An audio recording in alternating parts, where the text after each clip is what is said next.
نحمده ونصلي على رسوله الكريم اما بعد بسم الله الرحمن الرحیم انا للہ و انا الیہ راجعون۔ پڑھنے والوں کے لیے فائدے۔ نبی کریم صلی اللہ علیہ وسلم معمولی سے معمولی تکلیف کے موقع پر بھی انا للہ و انا الیہ راجعون پڑھا کرتے تھے۔ ایک مرتبہ ہوا سے چراغ بجھ گیا تو آپ نے انا للہ و انا الیہ راجعون پڑھا۔ حضرت عائشہ رضی اللہ تعالیٰ نے عرض کیا، یا رسول اللہ، یہ بھی کوئی مصیبت ہے؟ فرمایا، عائشہ، ہر وہ چیز جس سے دل کو پریشانی اور جی کو کلک یعنی دکھ ہو، اس پر انا للہ و انا الیہ راجعون پڑھا کرو۔ نبی کریم صلی اللہ علیہ وسلم ارشاد فرماتے ہیں، جو بندہ مصیبت کے وقت گھبرانے اور چلانے اور رونے کے انا للہ و انا الیہ راجعون پڑھتا ہے تو اللہ تعالیٰ دنیا میں اس کو اس نقصان کا بہترین بدلہ عطا فرماتا ہے اور آخرت کے لیے اس کا اجر و ثواب جمع کر لیتا ہے۔ ایک مرتبہ نبی کریم صلی اللہ علیہ وسلم کے نال مبارک کا تسمہ ٹوٹ گیا۔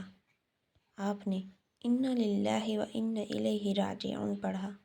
صحابہ کرام رضی اللہ تعالیٰ عنہ نے عرض کیا، یا رسول اللہ، یہ بھی مصیبت ہے؟ حضور صلی اللہ علیہ وسلم نے فرمایا کہ مومن کو جو امر ناگوار پہنچتا ہے وہی مصیبت ہے۔ اس حدیث کو ابو امامہ سے روایت کیا ہے۔ حضرت ابو ہریرہ رضی اللہ تعالیٰ عنہ سے مروی ہے کہ رسول اللہ صلی اللہ علیہ وسلم نے فرمایا کہ جب تم میں سے کسی کی جوتی کا تسمہ ٹوٹ جایا کرے تو انا للہ و انا الیہ راجعون پڑھا کرو، کیونکہ یہ بھی مصیبت ہے۔ حضرت ابن عباس رضی اللہ تعالیٰ عنہ سے روایت ہے کہ رسول اللہ صلی اللہ علیہ وسلم نے ارشاد فرمایا ہے کہ جس نے مصیبت کے وقت انا للہ و انا الیہ راجعون پڑھا تو اللہ تعالیٰ اس کی تلافی فرما دیں گے اور اس کی آخری اچھی کر دیں گے اور اسے ضائع شدہ چیز کے بدلے اچھی چیز عطا فرمائیں گے۔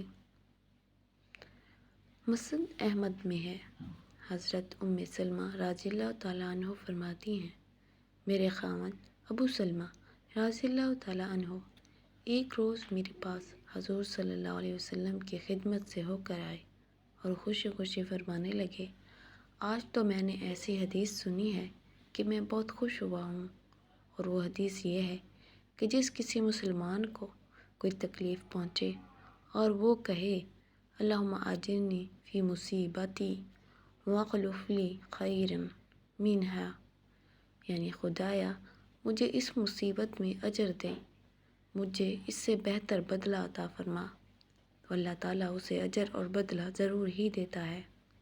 حضرت ام سلمہ رضی اللہ تعالیٰ عنہ فرماتی ہیں، میں نے اس دعا کو یاد کر لیا۔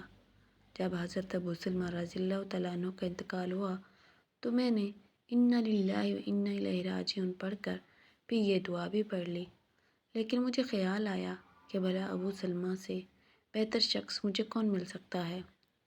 جب میری عدت گزر چکی تو میں ایک روز ایک خال کو دباغ دے رہی تھی تو نبی کریم صلی اللہ علیہ وسلم تشریف لائے اور اندر آنے کی اجازت چاہی۔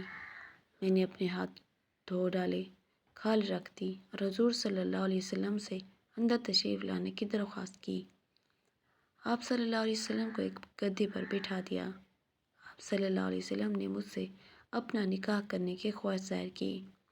میں نے کہا، حضور صلی اللہ علیہ وسلم، یہ تو میری خوش قسمتی کی بات ہے، لیکن اول تو میں بڑی باغیرت عورت ہوں، ایسا نہ ہو کہ حضور صلی اللہ علیہ وسلم کی طبیعت کے خلاف کوئی بات مجھ سے سرزد ہو جائے اور خدا کے یہاں عذاب ہو۔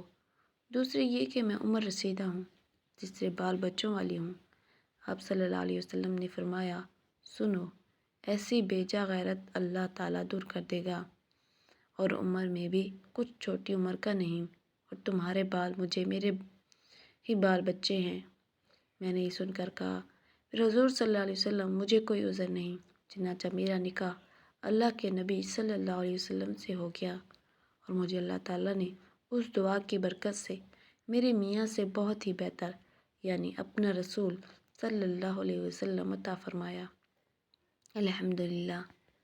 مسند احمد میں حضرت علی سے مروی ہے کہ رسول اللہ صلی اللہ علیہ وسلم نے فرمایا، جس کسی مسلمان کو کوئی رنج و مصیبت پہنچے اور اس پر زیادہ وقت تک گزر جائے پر اسے یاد آئے اور وہ انا للہ و انا الیہ راجعون پڑھ لے تو مصیبت پر صبر کے وقت جو اجر ملا تھا وہی اب بھی ملے گا۔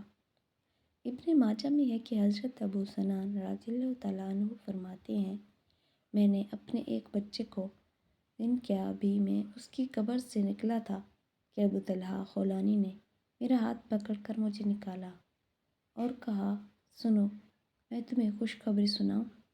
رسول اللہ صلی اللہ علیہ وسلم نے فرمایا ہے کہ اللہ تعالیٰ ملک الموت سے دریافت فرماتا ہے کہ تو نے میرے بندے کی آنکھوں کی ٹھنڈک اور اس کے کلیجہ کا ٹکڑا چھین لیا۔ بتلا اس نے کیا کیا؟ کہتے ہیں، خدایا تیری تعریف کی اور انا للہ و انا الیہ راجعون پڑھا۔ اللہ تعالیٰ فرماتا ہے کہ اس کے لیے جنت میں ایک گھر بناؤ اور اس کا نام بیت الحمد رکھو۔ علماء کرام فرماتے ہیں کہ جب بندہ قبر میں داخل ہوتا ہے تو نماز اس کے دائیں جانب کھڑی ہوتی ہے اور زکوٰۃ بائیں جانب، حسن سلوک اس پر سایہ کرتا ہے اور صبر اس کی طرف سے جھگڑتا ہے اور دوسرے اعمال کو کہتا ہے کہ اپنے اس ساتھی کا خیال رکھو، اگر تم اس کو بچا سکو تو خیر، ورنہ میں تو اس کی پشت پر ہوں، یعنی اگر تم اس سے عذاب ہٹا سکو تو ٹھیک، ورنہ میں تو سب کی طرف سے کافی ہوں اور اسے عذاب سے بچاؤں گا۔ چنانچہ معلوم ہوتا ہے کہ صبر تمام اعمال سے افضل ہے۔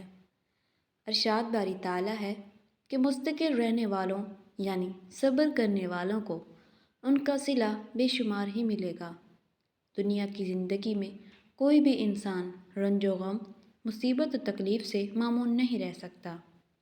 البتہ مومن اور کافر کے کردار میں فرق ضرور ہوتا ہے کہ کافر رنج و غم کے ہجوم میں پریشان ہو کر ہوش کھو بیٹھتا ہے اور بعض اوقات غم کی تاب نہ لا کر خودکشی کر لیتا ہے، اور جہاں تک مومن کی شان ہے تو وہ بڑے سے بڑے حادثے پر بھی صبر کا دامن ہاتھ سے نہیں چھوڑتا اور صبر و استقامت کا سراپا بن کر چٹان کی طرح جمع رہتا ہے۔